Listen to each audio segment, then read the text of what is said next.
అద్భుతాలు జరగల, సంచలనాలు జరగల, చాలా సహజ సిద్ధంగా భారతీయ జనతా పార్టీ తరపున అభ్యర్థిగా ప్రకటించినటువంటి ఓం బిర్లా స్పీకర్గా మరొకసారి ఎన్నికయ్యారు. వాస్తవంగా పత్రికల హడావిడి, టీవీల గందరగోళంలో అందరూ కూడా ఓం బిర్లాని గెలుస్తారనినే చెప్పుకొచ్చారు.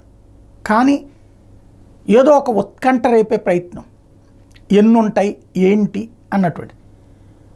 ఎందుకంటే ఈ తృతీయ పక్షం ఎటుకు వెళ్తుంది అన్నట్టు ఆల్రెడీ వైసీపీ ఇటు మద్దతు ప్రకటించినటువంటి సందర్భం. కాబట్టి ఓవరాల్గా అసలు ఓటింగ్ జరిగితే ఎవరి పక్షం ఎంత అంటే, గెలిచినప్పుడు పేపర్లలో వచ్చిన ఫిగర్స్ వేరు, ఇప్పుడు ప్రాక్టికల్గా ఏం జరుగుతుంది అని అందరూ వెయిట్ చేశారు. తీరా చూస్తే ఏ ఓటింగు జరగల.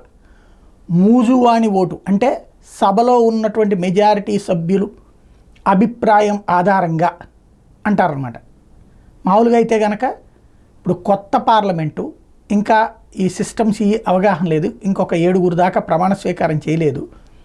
కాబట్టి ఈ టైంలో ఓటింగ్ అన్నటువంటిది అందరికీ స్లిప్పులు ఇచ్చి చేయడానికే సిద్ధపడ్డారు. అయితే మూజువాణి ఓటు అంటే ప్రతిపక్షం తమ ఓటమిని అంగీకరించినట్టు, లేదంటే ప్రతిపక్షం అడగాల మాకు డివిజన్ కావాలి అంటే ఓటింగ్ పెట్టండి, అడగలేదు. మెజార్టీ సభ్యులు ఈయన పట్ల ఉన్నారు కాబట్టి ఆయనే స్పీకర్ అని ప్రకటించడం, ప్యానల్ స్పీకర్ ఎవరైతే ఇప్పుడు ప్రొటెం స్పీకర్ అయిపోయింది. దాంతో ఏదో భారీగా జరుగుతుంది అనుకున్నటువంటి చాలా సహజ సిద్ధంగా జరిగిపోయింది. ఓం బిర్లా మరోసారి స్పీకర్గా ఎన్నికయ్యారు.